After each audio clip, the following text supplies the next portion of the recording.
Good and evil doesn't have a gray zone. Killing and stealing is bad. Violence is never good or necessary unless it is used to defend against killers and thieves. Indeed, that is the morality behind the just war principle as defined by international laws and treaties. The United States quickly emerged as the world's superpower primarily through its economic might. America was eager to promote economic freedom globally to open new markets for U.S.-based corporations. When foreign leaders refused to allow these corporate interests into their country, those leaders were replaced through a variety of covert actions. In most cases these nations simply surrendered to the seemingly unlimited power of the almighty dollar, thus camouflaging the traditional method of forceful empire building. Despite the empire's best efforts to diplomatically bribe or sanction them into submission, and perhaps necessary, method to conquer the last resource-rich nations out of their grasp. The empire's populations cheered this strategy out of fear of being attacked by these rogue nations who never attacked or even threatened to attack them. In the fog of fear, killing and stealing became acceptable. In fact, detention without charges and even torture became acceptable in the former capital of freedom. America has determined that the means justifies the end, which is more power. 1. Support of dictators. For all the happy talk of spreading democracy and protecting human rights, the empire has repeatedly not only supported dictators, but in many cases overthrew popularly elected leaders and replaced them with puppet tyrants.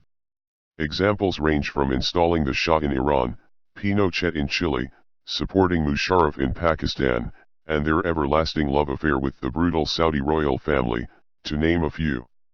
Actions speak louder than words to those who can navigate the storm of propaganda with a moral compass set to recognize good from evil. Dictators and freedom cannot coexist.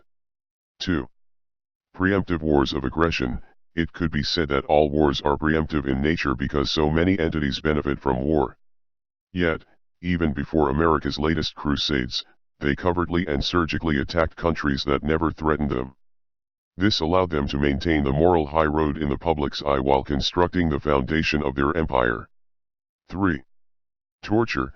Torture has never been acceptable by those promoting a high moral standing in the global community. Nazis and Japanese soldiers were convicted and executed for engaging in the exact same torture techniques that America has redefined as enhanced interrogation. Abu Ghraib torture scandal, even though their actions were approved at the highest levels. 4. Suppression of dissent. All tyrannical regimes throughout history have suppressed homeland dissent. This is happening in the United States through the all-seeing eye of the Department of Homeland Security with warrantless spying, arbitrary watch lists, citizen spy campaigns, and TSA molestation to travel anywhere. Additionally, in an attempt to squash free speech, they arbitrarily seize websites and violently confront peaceful protesters. 5. Elimination of habeas corpus. Habeas corpus, considered the only humane path to which a prisoner can be released from unlawful detention, has been eliminated for those vaguely labeled enemy combatants of the empire.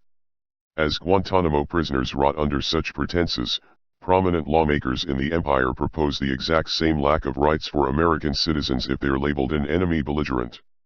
Similar to the Spanish Inquisition, now you're guilty until you're tortured to admit your guilt. 6. Assassinating citizens.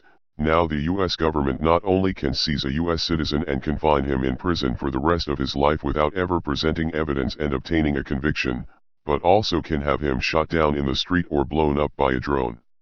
What's most telling that America will continue this wickedness is that almost every U.S. lawmaker turned a blind eye to the grotesque violation of constitutional rights. Only Ron Paul said that assassinating an American citizen without charges is nothing less than an impeachable offense. 7. Unauthorized drone wars. The U.S. Congress no longer votes to declare war. They simply give the commander-in-chief broad authorization to use force against specific nations. Now, joystick warriors directed by the CIA and Pentagon have targeted countries with unauthorized military strikes. Even worse, they waged a full-scale war for regime change and resource plundering in Libya without any authority inside the United States.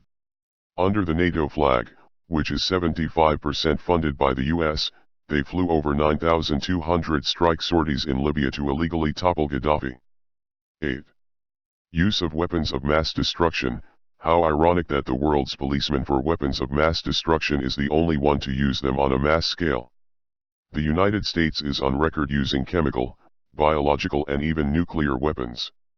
From the atomic bombs dropped on Hiroshima and Nagasaki in World War II, to Monsanto's Agent Orange in Vietnam, to the depleted uranium used in Afghanistan and Iraq, or if China and Russia are lured into the conflict. It won't really matter much what history says if the use of WMD escalates by either side.